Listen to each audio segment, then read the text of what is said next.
So we have a larger auditorium and less people, so it's going to feel even more. I'm surprised that because you didn't have, maybe you had like 50 hands go up yesterday with Northwest, maybe 50, maybe 20 with Seneca, maybe a little more. You would think that they could have because of proximity. But you know, a lot of people showed up right at 6:30 and after Easter. So we could, like, it'll be interesting to see if people start at 9. Like, do we give it 5 minutes? Like, do we start at 6:35 just to see if we get pushed out? Because traffic is on top. There's at least one door open. It's like 6:18. Yeah, it's Yeah. One thing, she's like around 6:30 when I counted, we had like 70 people. And then this shoot, I mean, they just don't want to come like at 6:30, so that's what we did, just about 20. And the thing is, we had to repeat things because like people ask questions that were presented, so I don't know, just we have a small crowd. That's like where we give it a few minutes. Traffic to see. It's funny, and people are walking that way. There must be. Up the other way. Okay. Okay.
Good evening, everyone. Can everyone hear me?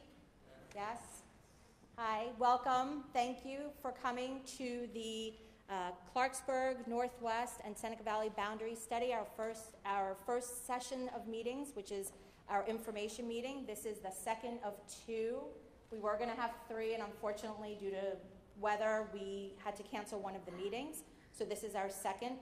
I am going to go through a presentation, and then we are going to do a questions and answer period. Everyone should have gotten an index card. If you did not, you can raise your hand, and someone will come around and give you an index card so that you can ask questions. And you're going to pass them forward, and you can pass them forward either when you have your question ready, or you can wait and then just sort of lift your hand during the presentation, and someone will come by and get the question for you. I am Adrienne Karamijas. I am the Director of Capital Planning for Montgomery County Public Schools. I have with me some staff from Capital Planning as well. I have Debbie Schieffer and Robin O'Hara, who's in the back, who's giving out the cards, senior planners in our office, and DJ Connolly, who's a planner in our office. Again, we will get to you. We'll come down this way and grab some cards for you as well. So I'm going to start the presentation. I'm going to try to do this with a couple of hands. So the agenda for this evening. So we are going to go through background and scope of the boundary study, projections and seats available, the revised policy FAA, which guides our processes, and one of our processes being the boundary study process. The boundary study process itself, what this is going to look like, this process over the next 4 or 5 months. Program offerings at all 3 of the high schools. Decision-making process, and then, like I said, we're going to go through questions and answers. So the background and the scope. So we are guided by the board resolution, which was adopted in November 2018. The board resolution was expanded to include all of the middle schools at within all 3 of the clusters, Clarksburg, Northwest, and Seneca Valley. We are going to explore the school assignments for those 3 clusters, and then also we're going to look at the student enrollment patterns and the utilization rates at the middle schools in the clusters as well. A report will be forwarded to the board by the end of this school year.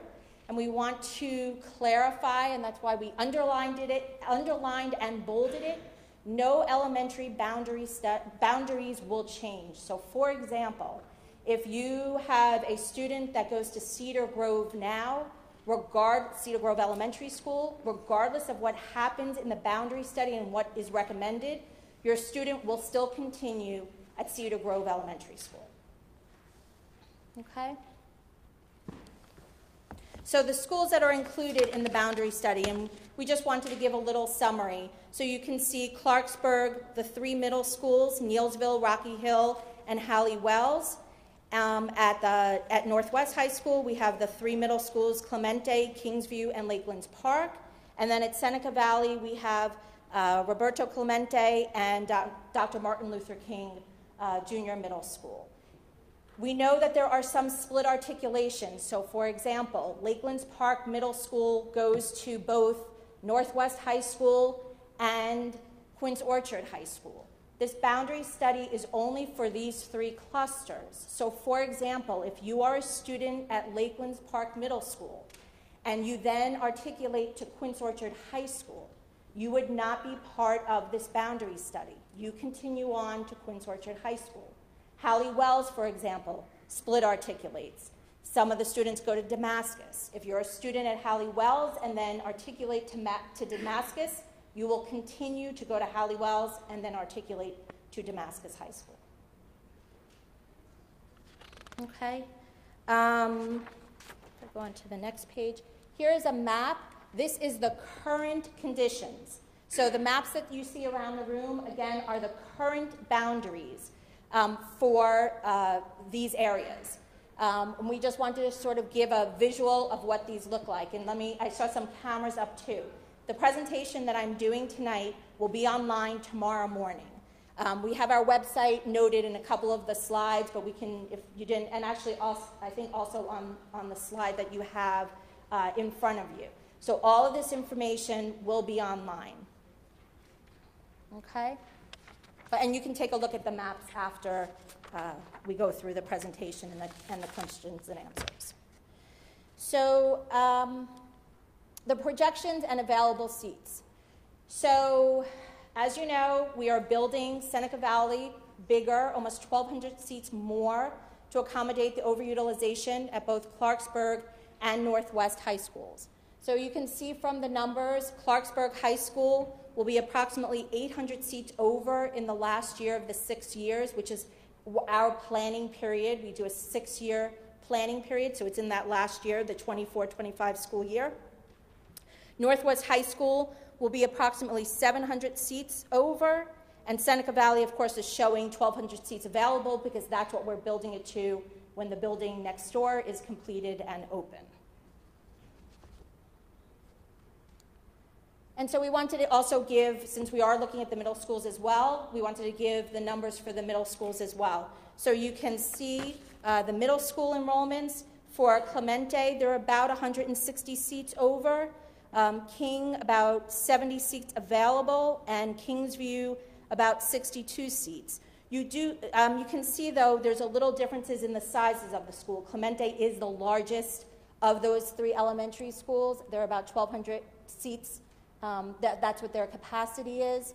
Kingsview is about 1,000 seats.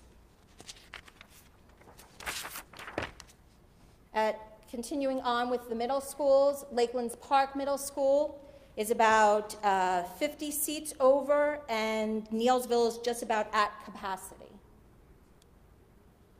And at Rocky Hill, they're just about at capacity, you can see, with 3 seats over, and Hallie Wells is about 50 seats over. So those are all the schools that are in the boundary study and their overutilizations. So as I said in the agenda, we are guided by a policy FAA, and the Board of Education just recently revised the policy, and so we are going through this process for the first time with this revised policy, and there are a few changes, but many of the things stayed the same. So when we do boundary studies, there's 4 factors that we consider when doing a boundary study. We look at demographic characteristics, geography, utilization, and stability of the boundary over time. So the first one, demographic characteristics of student population, you can see we just pulled out some of the language from the policy. It's an analysis of options taking into account the impact of various options on the overall population of affected schools. Options should especially strive to create a diverse student body in each of the affected schools in alignment with policy ACD. Now that second bullet and the language, options should especially strive, is language that actually was included in the revised policy. These factors, these 4 factors, are not weighted at all. There's no priority to any of them. When we do boundary options, we look at all of the factors, and the options reflect those factors. But some of the language was, and for example, this language was included in the revised policy. Geography, options should take into account the geographic proximity of communities to schools, as well as articulations, traffic, transportation, etc. In addition, the options should consider at a minimum not only schools within a high school cluster, but also other adjacent schools. And that's also some additional language that was included in the revised policy. To look beyond, we have clusters, to look beyond those clusters when looking at boundaries, overutilized schools. In this case, with this boundary study, of course, we are looking at beyond the one cluster because we're looking at 3 clusters to do a boundary study. The last 2 factors, again, stability of school assignment over time. Options should result in stable assignments for as long a period as possible and consider recent assignments. So this one is sort of a twofold. So one, we look long-term to make sure that what we're recommending and what the board eventually adopts will stand the test of time to much as our ability to know that. What we also are looking at is if we have done recent boundary studies, are we affecting the same students again? And for example, in Clarksburg, because there's so much growth, because it's a new development, there are boundaries that have happened in the past.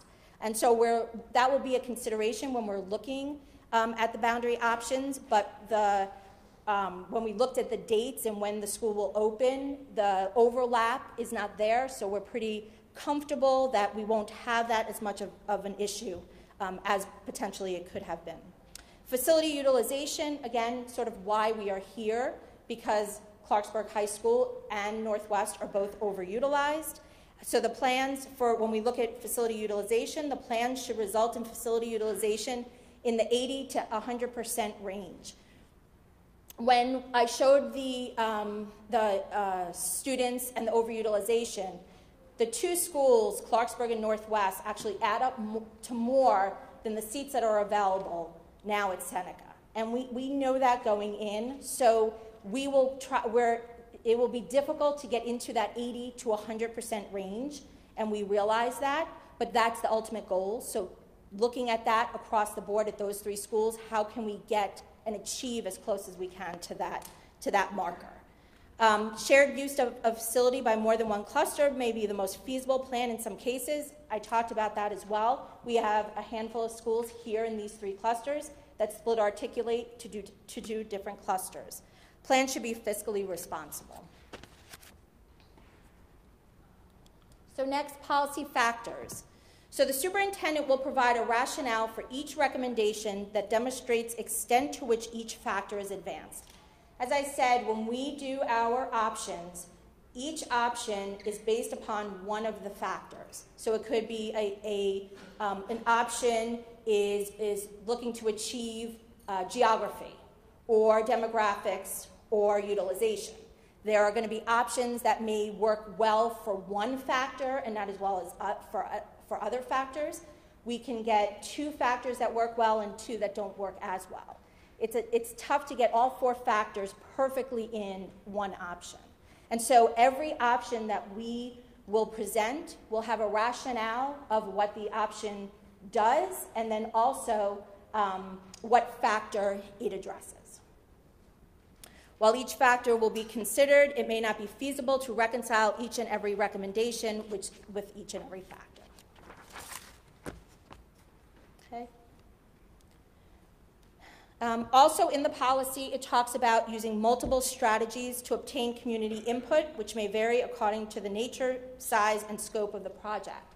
So in the past, we have done boundary studies where they are sort of smaller committees, and there are PTA representatives and other representatives that are on that committee and then share information out to communities. With this revised policy, what we're doing now is having these types of meetings to try to get feedback, as much input as we can from community members across the board. We're going to do this process in phased meetings, and each of the phases will have 3 meetings in different locations. We're trying to firm up the 2 of the phases and give opportunities for people to participate. This meeting, I forgot to say, is actually being live streamed, and so it is actually it's being live streamed now and actually can be watched afterwards, so that's another avenue that we're trying to get people involved in the process. We also now have on our website, you can go right now and there's a place where you can ask a question and submit your question. And what we will do is we will create frequently asked questions sheet and keep updating it with the questions that come in.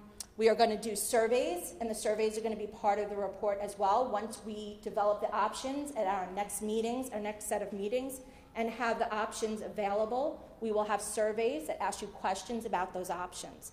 So we're continually trying to come up with new ways to get as much feedback from communities as possible. And I talked about those different strategies.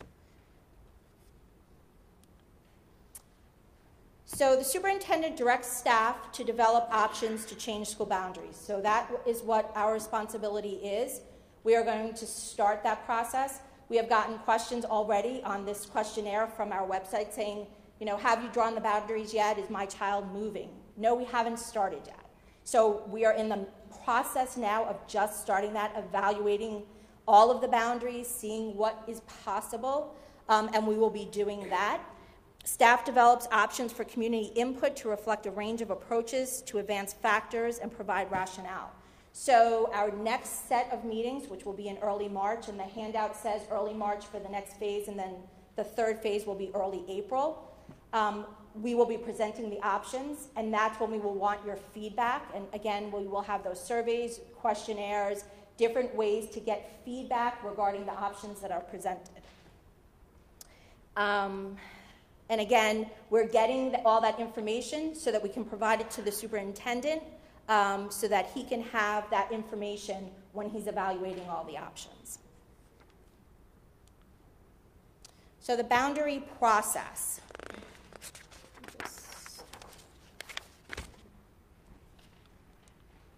So as I said, we are now we are working with the revised policy. So there are some changes. So we want to just bring about or let people know sort of who may have been involved in a boundary study in the past, what those changes are, what they look like. So the first one is the formation of a committee. As I said, we used to do a committee. Committees can be still developed for different processes. For this one, especially because of the size, we're going to try this form. And so, again, we're doing a broad outreach using multiple strategies for obtaining community input. The criteria development. This is similar to the 4 factors in the policy. The committee used to create or develop some of the criteria. We are going to be using the 4 factors, again, which are very similar to the criteria that were developed. So those 4 factors will be used to develop the options. PTA members gathered input at PTA meetings. A lot of times during the committee process, the committee would get the information, they would see the options, they would have to go back to their communities, explain what those options were, gather feedback, and then come back to us, almost like telephone. So instead, we're trying to cut out the middleman and get the information directly from stakeholders, directly from community members, and so that's what we're going to do. So as I said, we're going to do surveys, Google Forms, these community meetings, the video so that it's online, and at any time, letters to the board or the superintendent are something that can be done. Committee evaluations. So as part of the report, we are going to evaluate the options, which means basically we're just going to summarize what each of the options do in order to give the superintendent an understanding of those options and what the pros and cons are of them, what it does for based on each of the factors. PTA position papers included in the report. That used to be part of the process because the PTAs were part of the committee. They would go back and then come back and report back what their PTA was interested in. Position papers for this process will not be part of the report, but PTAs are welcome to do a PTA position paper and then send it in directly to the superintendent and the board.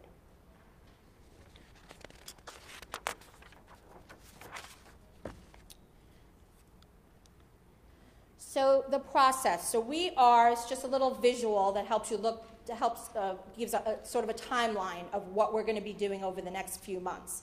So we are right now in the first box. We are holding our second and last community meeting. The next one, we are going to present the first round of options. And we were thinking about having small breakouts, if that's possible, depending on the sizes that we get from the communities. If not, we'll figure out a different method to hear what your issues are with each of the options. So we'll just have to see how that goes. But again, we'll have the online surveys and the question and answer. The questions that you can submit are going to be on the website and will continue to be on the website. The third phase of the meetings will be feedback on what we heard from the first round of options from the Google Forms, the surveys, and everything else. And if we need to have, based upon that information, a second round of options, those second round of options will be presented during this third phase. And then finally, our fourth phase, which will be the final phase, will be similar to this meeting, only it will be the end. So we will be presenting to whoever either didn't participate or wants to hear sort of the culmination of what the process was, the options that were developed, and what the next steps are. Okay? And now we're going to talk about the program offerings at all three of the high schools. Debbie? Okay, can everyone hear me? Yes? Okay, great. Want to make sure the mic is in the right place in terms of positioning. Before we start, the purpose of this part of the presentation is to share the variety, because there's actually a large number of programs that are offered at each of the three high schools. And we're already getting a lot of feedback from yesterday's meeting and from the online questions, the Dropbox that we have about different kinds of programs at high schools. And so for many of you, you already have students at the high school. So what's going to happen if my student's in a special program as opposed to just the general academic program? So just so we have a sense of who's here, by show of hands, who is here from the Seneca Valley cluster? Okay, great. And of those folks, are you high school parents? Okay, how about elementary school and middle school parents? Okay, who's here from the Clarksburg cluster? And are you high school parents? Elementary? And how about middle? And then how about from the Northwest cluster? Okay, so we've got mostly Northwest and Seneca. And from the Northwest, are you high school parents or elementary and middle? Okay, great. So hopefully this will be some information so you understand, because as Adrian shared, we're looking at boundaries for all three schools. There could be shifts from one school, one school to another. So we think it's important for you to understand what different kinds of programs there are at each of the schools. You want me to do it? Sure. So we'll start with Clarksburg High School. Oh. Okay. And there's different kinds of programs. Some of them are what we call CTE programs, which are career technology programs, which offer students career pathways, which can go either with college or continuing education programs or certification programs, and some of them are more academic-based programs within the high school. So at Clarksburg High School, and some of the programs you're going to find have similar acronyms, but may not necessarily be the same program, because some of the high schools just develop their own programs. So some schools have the same programs with the same acronyms, and some schools have different programs with the same acronyms. So bear with me as we go through this. So Clarksburg has a few programs. One is known as the APPS program, which is an application-based program. It's an advanced placement program, Power Scholars. So these students have to apply for this program, and they apply in the 8th grade. It's a 4-year program that combines honors level, advanced placement, and dual college enrollment. And then they have a P-Tech program, which is a computer-based program at the school that also allows them to get high school diploma as well as an associate's degree. And then for their CTE programs, they have a wide range of CTE programs at their school, which is an Academy of Health and Bioscience, a Fire Science and Rescue program, computer science, what's known as Project Lead the Way, which is actually an engineering-based program. It's a national program. It has a prescribed set of courses for them to learn engineering classes. Network operations, which is also a set of courses for them to learn about computers, and then early child development. At Northwest High School, they're not as focused on the CTE programs. They have more focus on academics and college-based programs. So they have several academies in biotechnology, fine arts, and finance. They also have, most high schools tend to have an early child development program, where that program tends to have a preschool program. Then they have an ACES program, which is an advanced curriculum for excellence in science. When we get to Seneca Valley, they also have an ACES program, but it's a different type of program. So in this program, students are taking honors and advanced placement work in the sciences and can also earn college credits. They also have a middle college program which allows students to earn college credits and an associate degree, and that's a partnership with Montgomery College. And then they have what's called the Ulysses Signature Program, which is an application-based program. The students actually apply in the 8th grade, so it's a 4-year program. And they're studying, they're in a cohort of students taking special classes, and it leads them to a research-based program by their 12th grade, so with their own interest in that program. So it could be humanities-based, science-based, but they're taking a prescribed set of classes as well. And then at Seneca Valley, as you drove up, if you're already in Seneca Valley, you know, and for those of you, if this is your first time, if it wasn't too dark, you can see a brand new building being built right next door, almost next door to this facility, which is very exciting. I've been the planner on the project, so I'm actually very excited to actually see the building finally go up after so many years. They have a wide range of programs that exist at the school, and over the last couple of years, Dr. Smith, who has a real focus on CTE programs, is introducing additional career tech programs for the school when it opens. So I'll go through what they currently have and what they're going to get when the school opens. So they have an ACES program, but that one stands for Achieving Collegiate Excellence and Success. So it's a college-based program where students can earn college credit, and it's a collaboration with Montgomery College and the Universities of Shady Grove. They have a College Institute, which is a different type of program to earn college credits.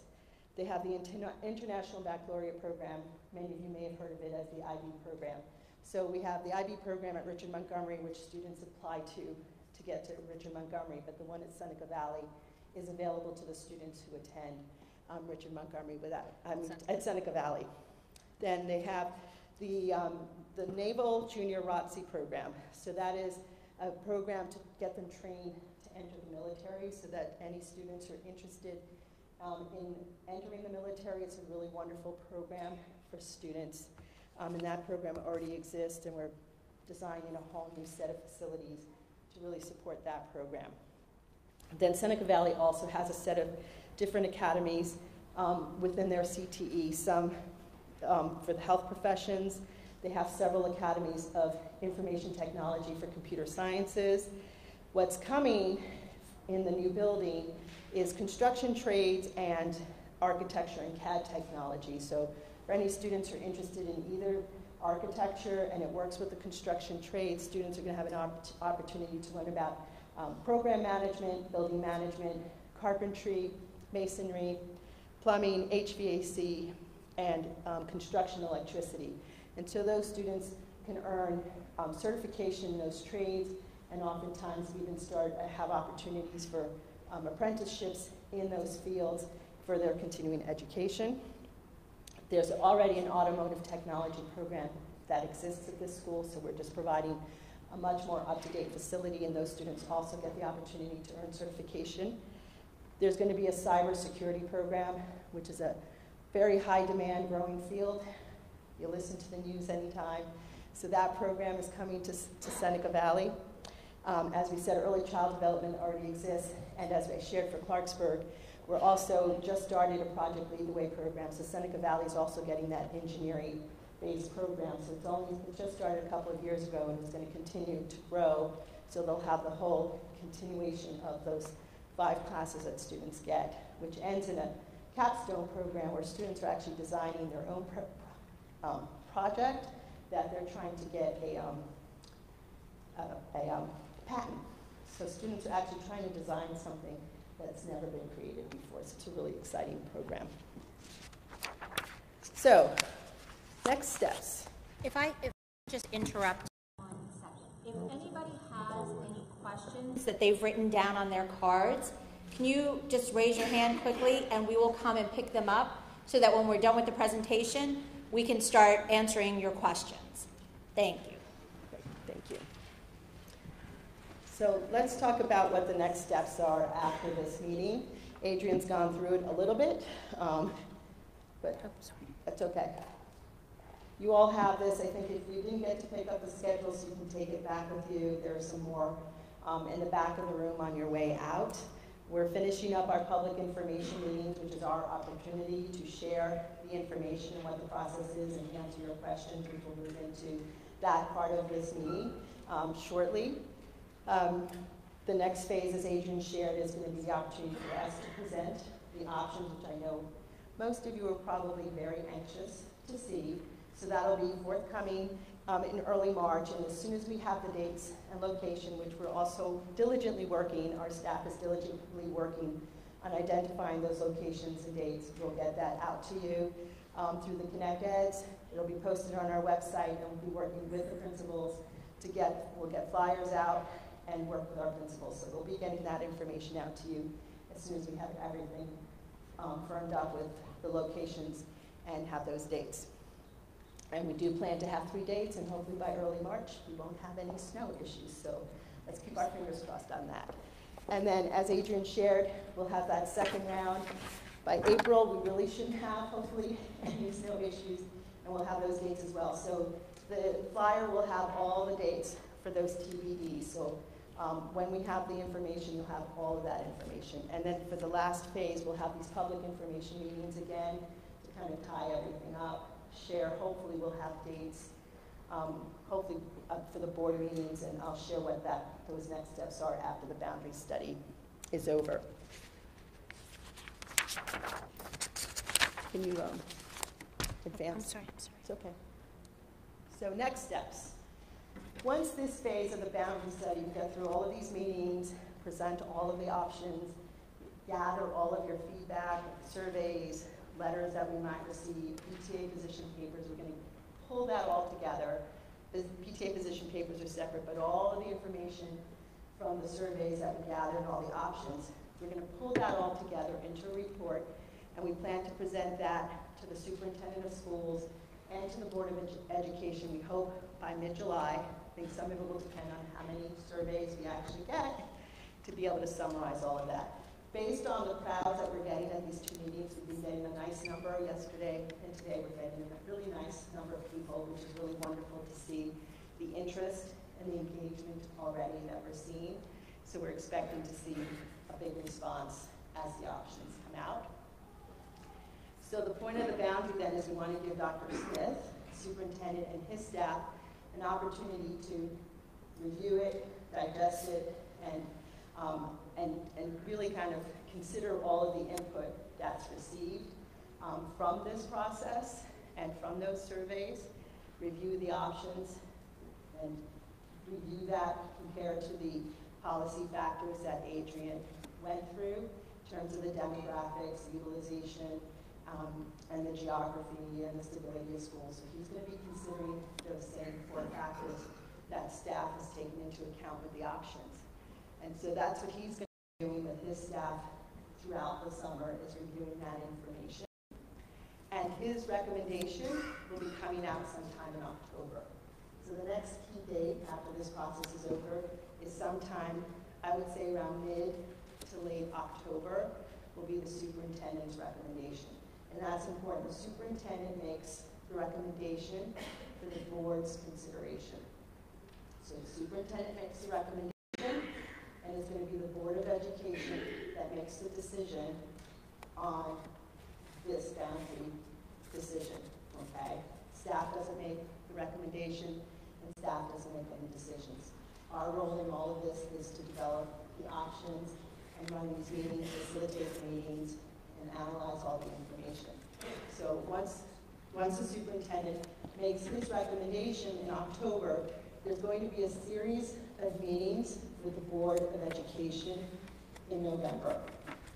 Those dates are not available, but as soon as we have the dates, we're going to advertise all of that as well. What happens with the Board of Ed is there's going to be a series of meetings with the Board of Education. There'll be at least 1, possibly 2 work sessions on the superintendent's recommendation.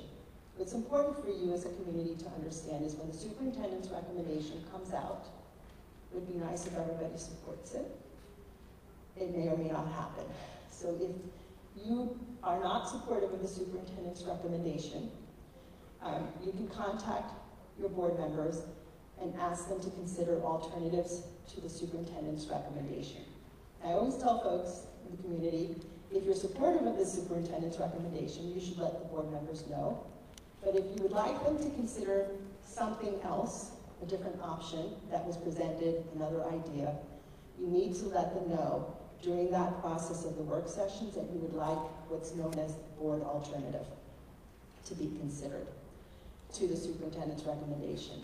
And they have to adopt, they have a formal process for their Robert's Rules of Law. They have to vote and adopt those alternatives. So then you as the community can testify in support or against either the recommendation of those alternatives. And we're going to go through this again at the end of the process in terms of how that all works. But we've already had questions. What if you don't like the recommendation? There is a process for the community to request alternatives to the superintendent's recommendation. And that all happens in November. So there'll be a series of work sessions for the board to consider different options. There'll be public hearings, so there'll be opportunities for the PTAs and community members to testify to the Board of Education. And then at the end of November, the Board of Education will be making a decision. So at the end of 2019, some point towards the end, either right before or after Thanksgiving, you, the community, you staff, will know what the decision is for the boundaries for the schools. Along with that, if there's any implementation in terms like special programs, grade levels, like which grades are moving, is it 8th grade, what grade levels are staying back, or what grade levels are moving forward, if the students in the special program are incorporated into the superintendent's recommendation, and then the Board of Education will make those final decisions. Okay? So I think with that, that's the end of the presentation, and we are going to move into questions and answers, and I'll take a few more of these cards, and Adrian's been looking at some of these.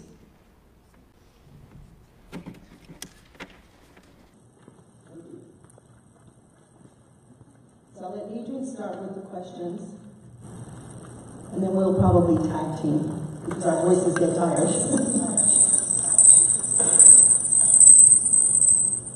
So a lot of the questions, I just went through questions, a lot of them are doubles. So that's why I set some aside, because they say exactly the same thing, just sort of in a different way, but it's the same question. And I need my glasses, I apologize. So, the first question, why do boundaries need to change? When will changes take place? Will students have to change schools if enrolled in a certain school? So why boundaries have to change? They have to change because schools are overutilized.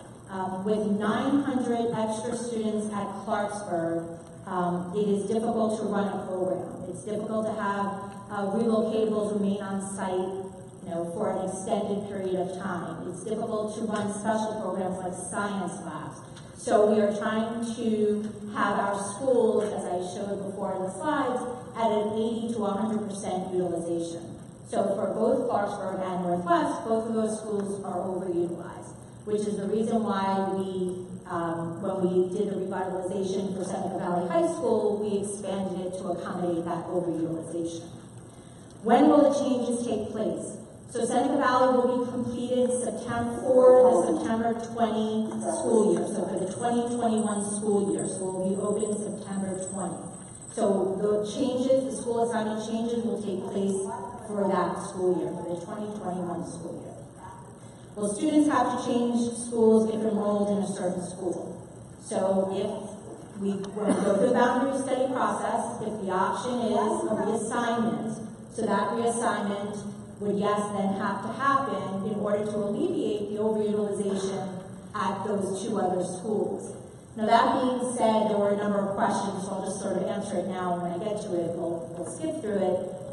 So some of the questions are, if I have an 11th grader, if I have a 12th grader, does my child have to move? If I have an 8th grader, so remember we're doing middle schools, we're looking at middle school boundaries and high school boundaries. So typically, the last year, whether it's 5th grade, 8th grade, or 12th grade, students are grandfathered in.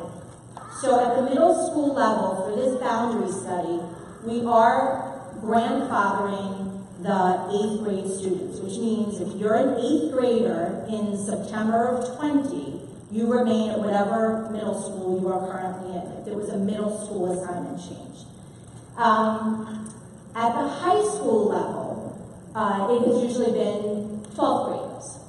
And there has been a number of discussions, and staff has talked, and we've talked to other staff in MCPS about the concern of also 11th graders. There's a lot that goes on in 11th grade. Students are applying to colleges, exams, SATs, all of those things. And so we have spoken, and the superintendent supports grandfathering 11th graders as well as 12th graders.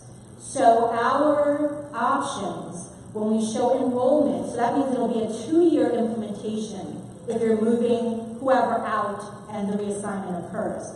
So there will be a 2-year implementation. So our options will show that based upon the enrollment projections, based upon that grandfathering, the enrollment projections will reflect that. So what I always use, the term that I use is also if you're so if, for example, in the 1920 school year, your student is a 10th grader. So in the 2021 school year, they will be what we call a rising 11th grader. They will be in 11th grade in that 2021 school year. They are grandfathered into the school they currently go to if the option is a reassignment for them. Okay?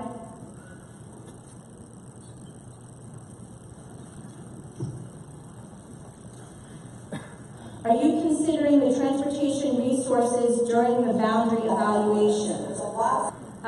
So we always do. When we look at boundaries, we always want to maximize walkers wherever we can.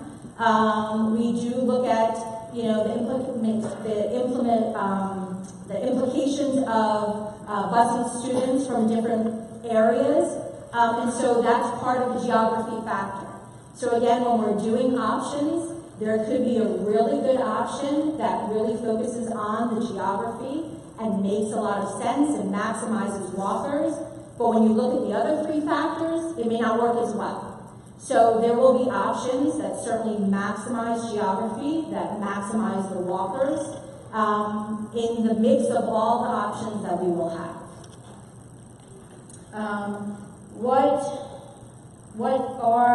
Will be the options for students that may want to take certain programs in a high school that is not the assigned, I assume the assigned school. Like, for example, they put construction trades. So the CTE program at Seneca Valley will have seats available for students that do not go, that are not assigned to Seneca Valley High School.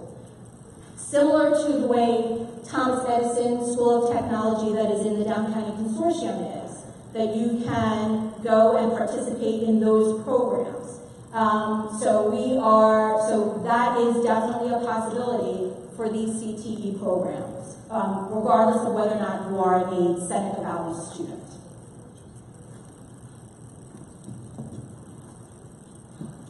Is split articulations at middle schools considered a best practice?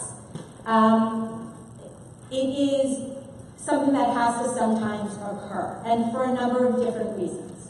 So, for example, there could be the need for 1.5 middle schools within a cluster, and another cluster needs also 1.5, and so you share those middle schools. Again, Lakeland's Park is a perfect example of that, so is Halliwell's. So while it may not be a perfect solution, it is a solution that we have. We have them across the county, and it's one that does utilize to the best of our buildings.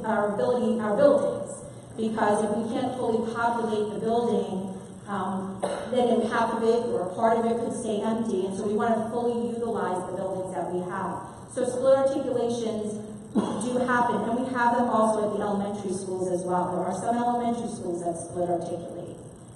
I answered this question. Will students already at a high school be required to move? Yes, so that is part of the boundary study process, but as I said, grandfathered 11th and 12th graders. So it would be students in 2020 that are either 9th or 10th graders that, if they are reassigned, would go to a new school. I have a child that is a junior at Northwest and a child at Clemente. Can I request for my middle school child to go to Northwest, I assume if they are reassigned? So again, the purpose of doing a boundary study is to reassign students from the schools that are already.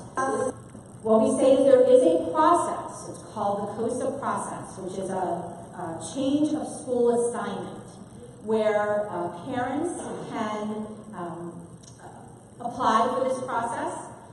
It's a form that needs to be filled out. It goes to the COSA office. There are guidelines that are followed, whether a COSA is approved or not. You usually have to show a hardship, and if you are interested in that, depending on, I guess, what happens through this boundary study process, by all means, and actually even now, you can go on the MCPS website, you can put in COSA under the search box, and you can find out more information about that COSA process. We say as part of the boundary study, the purpose is so that we could move people. So if everybody remains where they are, it sort of defeats the purpose of the process. But there is an opportunity to go through that COSA process. Watkins Mill, I assume Watkins Mill High School, has an open application process for the IB program. Can we have this at Seneca Valley? So that has been talked about. So as Debbie mentioned, the IB program is for the students at Seneca Valley. That is one thing that is being looked at and evaluated now. Unfortunately, I don't have the answer today. But again, through our frequently asked questions, as soon as we find out that information, we will put it on our website. If we don't find out immediately, we will, as the process continues, try to find out that answer.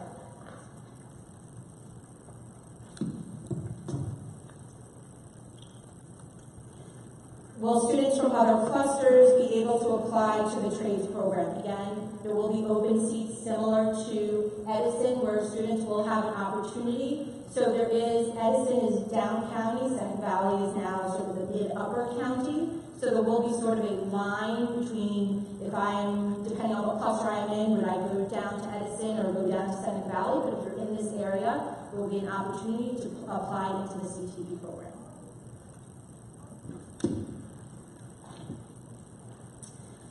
How will the budget cuts affect the Seneca Valley High School program? So this project has been budgeted and for the most part funded. There was an amendment in this year's Board of Education's request for additional funding to build out the rest of the CTE program. So the County Council is working through their budget process. But we are, as you can see, well underway with the project, and so we anticipate that it will be completed in September 2020.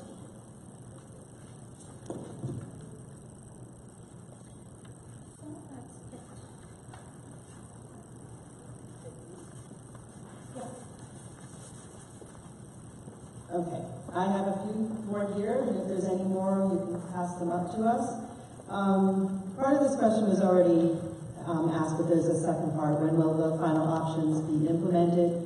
As Adrian said, it'll start in September of 2020, and then depending on the implementation, the grandfathering, it could take 1 or 2 years, depending on the middle or the high school. But when will the parents be informed of the decision? So that's a great question.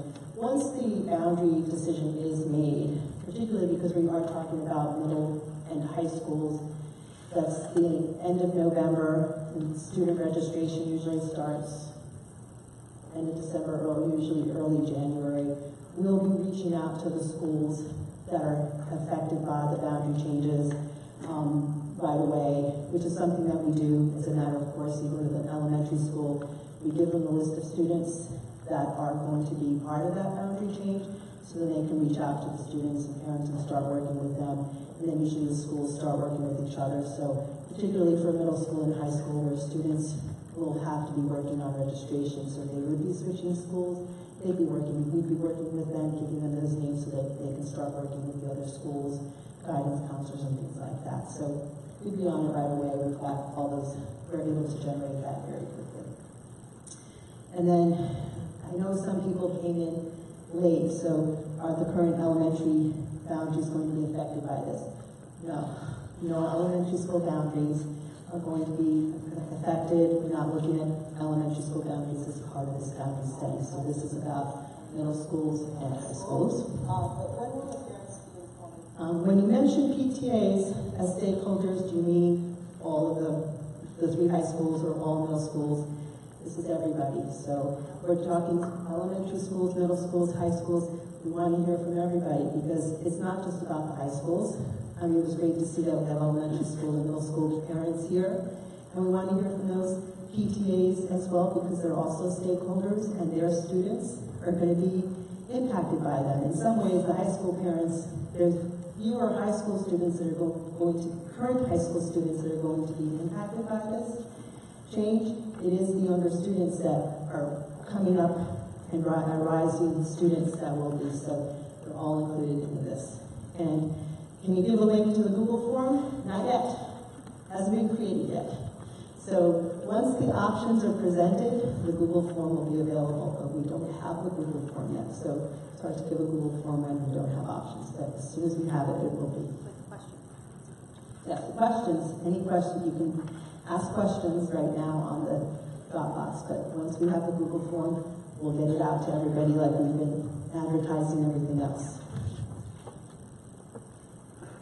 This one was asked already about special programs. If you're at one school and want to go to a special program. And will the answers to the survey questions be made public? Yes. So if we get 5,000 responses to the Google survey, that will be included as raw data to the report. So it will be available online as raw data, and then we'll be analyzing all that data. So yes, all the responses will be made available as part of the report and will be made available to the public. So if we get 5 responses, that will be shared. If we get 5,000 or 50,000, that will be shared as well. I see some work.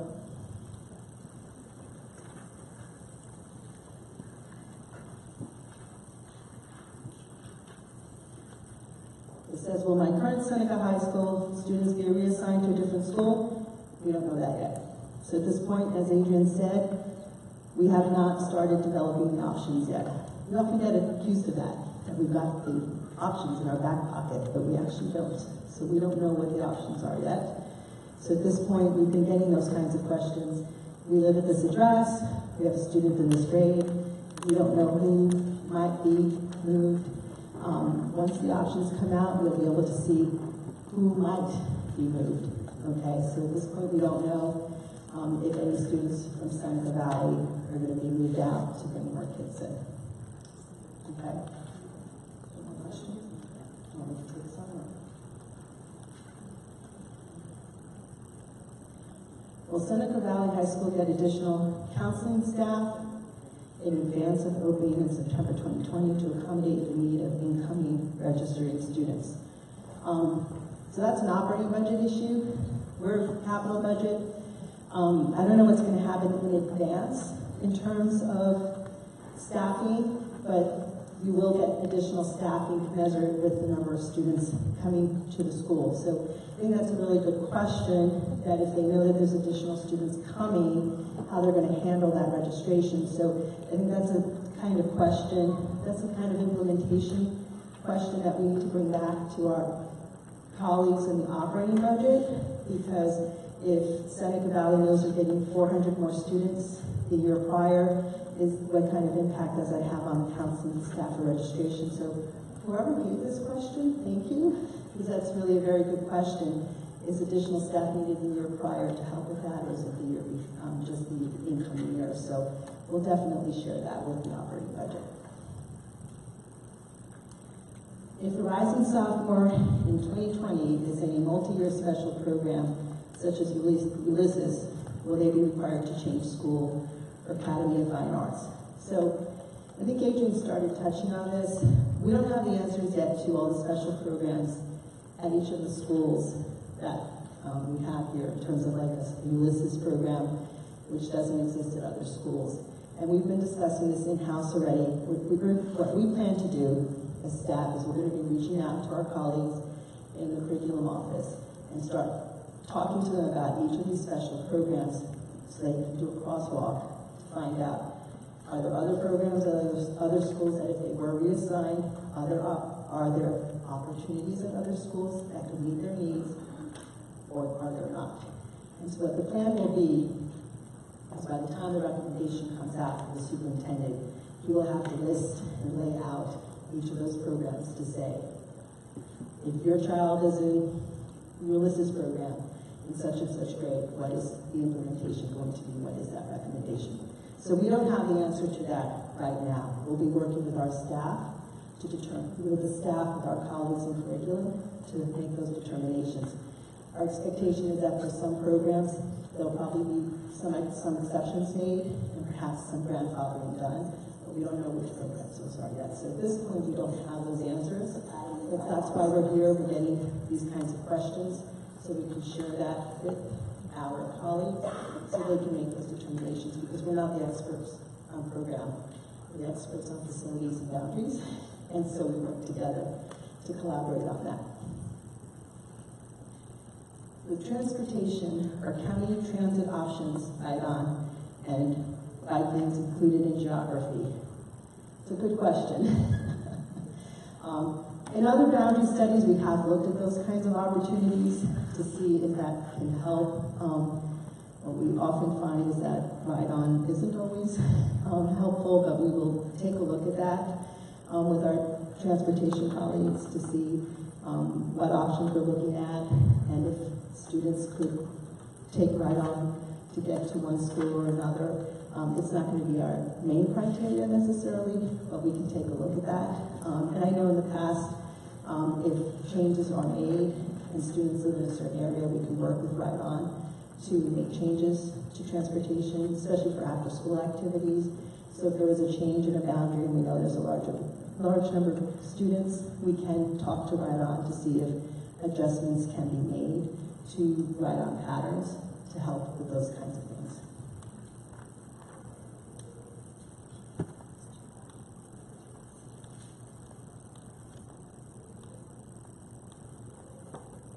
How do you validate the Google form response? We're worried that some members may submit more than once.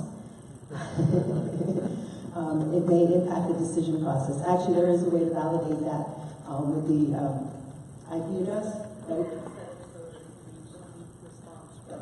Yeah, so on the Google form, there is a way for us to set it. We've done this before because we've talked about that already. We wouldn't want that to happen. So we can set it to make sure that for each computer, if someone's going to go to multiple computers, I guess we can't control that. But that you can only have one response from the computer. And so the Google form allows us to do that. So people cannot give multiple responses. And we will be doing that. That is our plan. So thank you for that question. Will options be posted online in March? Absolutely. So as soon as we present the options, they will be posted online along with the Google form. So folks who can't come to the meeting, I won't be videotaping one of the meetings. So we will have a videotape of the options. So for those folks who can't come to the meetings, there will be a videotape of the options. And so folks can see the presentation of the options and then fill out the Google form as well. So again, as we said, we're having multiple ways for the community to learn about the options. So they can't come to the meeting, they'll be able to learn about it online. Sometimes just looking at the data without presentation doesn't give you all the information. So if you can't come live, you'll be able to watch it from the comfort of your own home. Are there any other cards? No? Well, then we want to thank everybody for coming. Please stay tuned to the next two phases, the dates. As I said in the beginning, we're trying to firm up where we're going to have them and the dates of them. They will be early March for the release of the first set of options, and then it will be early April for the next round, that next phase of meetings. We will post it online. We will do Connect Eds. We will send it out to the schools. So just keep watching, and we'll probably even put it on our frequently asked questions as well, new days, and we'll put it on our homepage so that you don't miss the next set of meetings. And we appreciate you all coming tonight. Thank you very much, and have a good evening.